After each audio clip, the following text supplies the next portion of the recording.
In the near future, overpopulation and climate change have brought global destruction to Earth. An organization known as the Uniting Ranger Corps is formed in order to organize an evacuation of the planet, and humanity gets to settle in a space colony called Nova Prime. Seeing as humans are now vulnerable, a race of aliens called Skrull sends a bunch of Ursas to invade.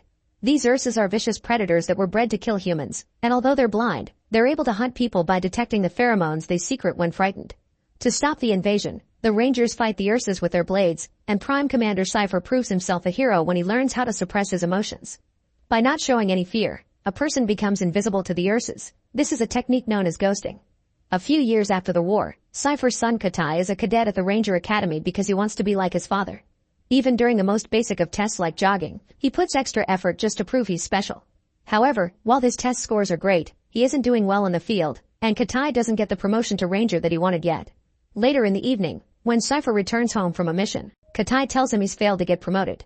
Instead of showing comfort toward his son, Cypher stays cold as usual and comments Katai must have not been ready, because the commander knows what he's doing. Cypher always acts cold toward his family, as if he didn't know how to turn off the soldier mode, even demanding Katai to always call him sir and yelling orders at him at the table. After dinner, Cypher brings his wife Faya a gift he got from the mission and tells her that he'll be leaving the next day for Ifido to train cadets. However, after that mission is over, he intends to retire and work with her in the admin department. Faya is glad to hear that and points out he needs to spend more time with Katai, chat with him and be less distant. Katai needs a father, not a commanding officer. She thinks Katai has lots of insecurities because he blames himself for the death of his sister Senshi and tries to connect with her by reading her favorite book, Moby Dick. With this in mind, Cypher approaches Katai and tells him he'll come to Ifido with him.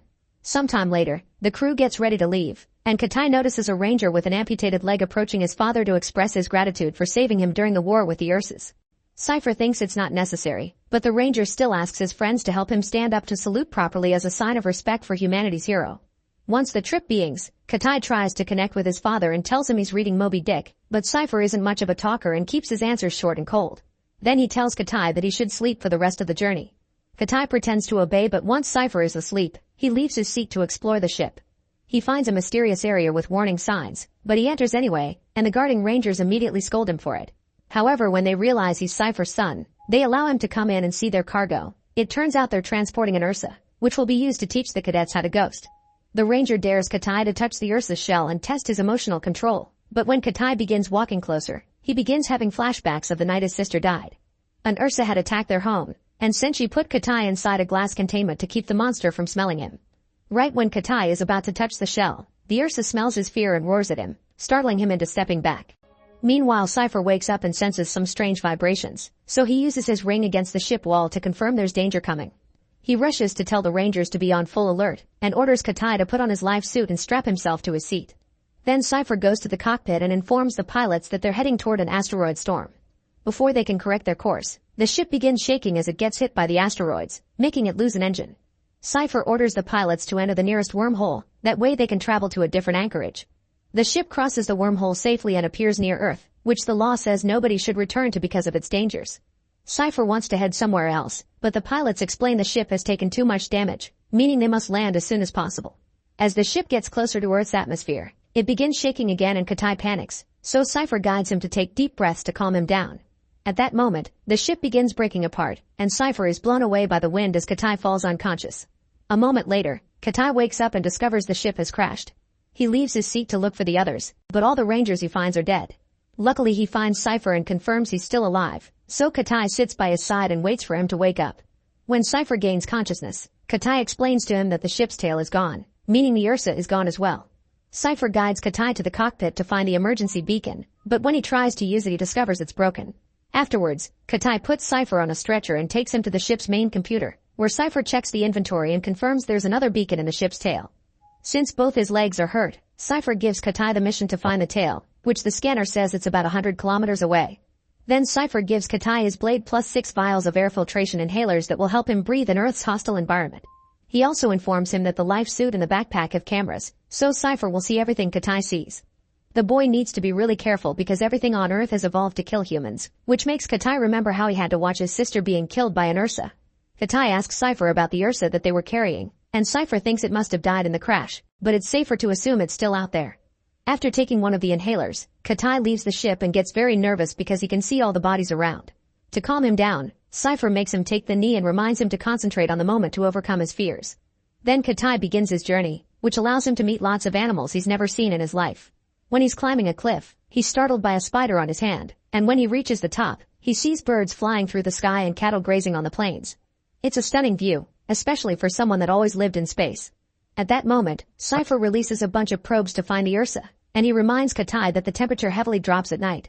To survive, he must find one of the many hot spots before it gets dark. Then Cypher scans his own injuries and confirms his leg bones are broken, making him consider taking some medicine to fight the pain. However, the label warns him that the shot could make him drowsy and impair his vision, and this makes Cypher think of the time his daughter called him during the war. Senshi had found an original copy of Moby Dick, which was a big deal because real books weren't around anymore. Cypher had acted very coldly toward her enthusiasm, and now he's starting to regret it, so he decides not to take the medicine. Moments later, Katai notices his suit has turned black. Cypher explains it's equipped with motion sensors, and the color black means there's a life form coming for him.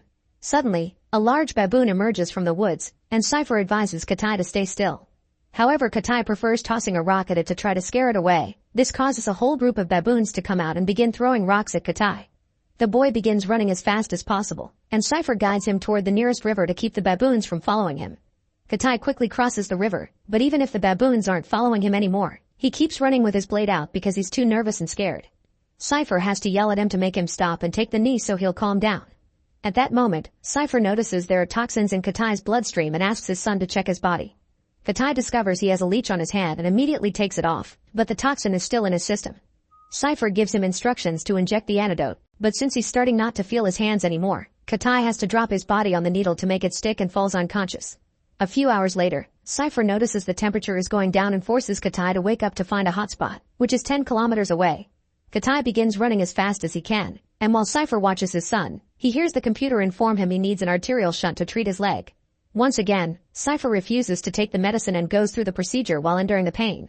As he works, he thinks about Senshi's 19th birthday celebration, which he had to watch through a screen because he was on a mission. Senshi asked him to blow out the candles on her cake, and Cypher only accepted after lots of begging. The candles went out because younger Katai blew them for him. When Katai finally reaches the hotspot, he checks his equipment and discovers 2 inhalers are broken, but he lies to his dad and says he's got them all. Cypher sees a reaction on the screen that may indicate lying, but doesn't say more. Katai takes a vial and hides under a tree while it begins to rain, so he uses the chance to ask his dad how he managed to ghost during the war. Cypher tells him an Ursa once stabbed him in his shoulder with its pincer and during the struggle, they fell into the river. The Ursa tried to drown him, but when Cypher accepted his death, the pincer came out because the Ursa couldn't find him anymore. Cypher had understood that fear wasn't real even if anger exists, it's only a thing in people's thoughts about the future. The next morning, Cypher sends Katai to the waterfall because the probes have found some interesting readings.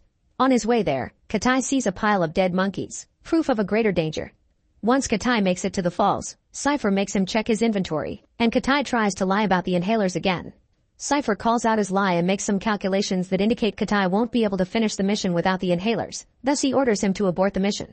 Katai begins thinking about how he had to watch Senshi die and refuses to do that with his dad, so he tells Cypher he won't be a coward again. In fact, he thinks Cypher is the coward because he hadn't been home to protect his family when the Ursa attacked. Cypher ignores the jab and insists that Katai should turn around, but Katai ignores him and jumps off the falls, using his suit to glide through the air. At that moment, a huge condor shows up and begins chasing him, so Katai tries to steer to hide behind the waterfalls.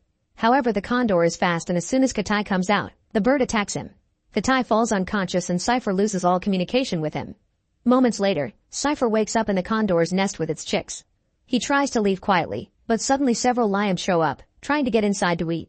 The condor attacks the pride, but many of them dodge it and keep on trying to enter.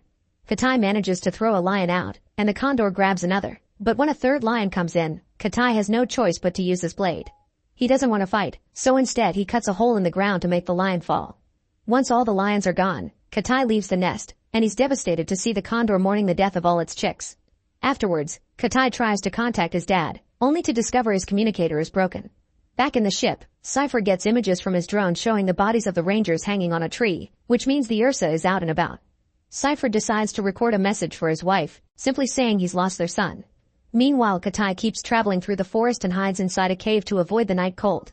Inside he finds drawings left by the caveman and many dangerous serpents that he avoids just in time. He makes some calculations about the distance he has left in his inventory. The chances aren't good, but he needs to try anyway.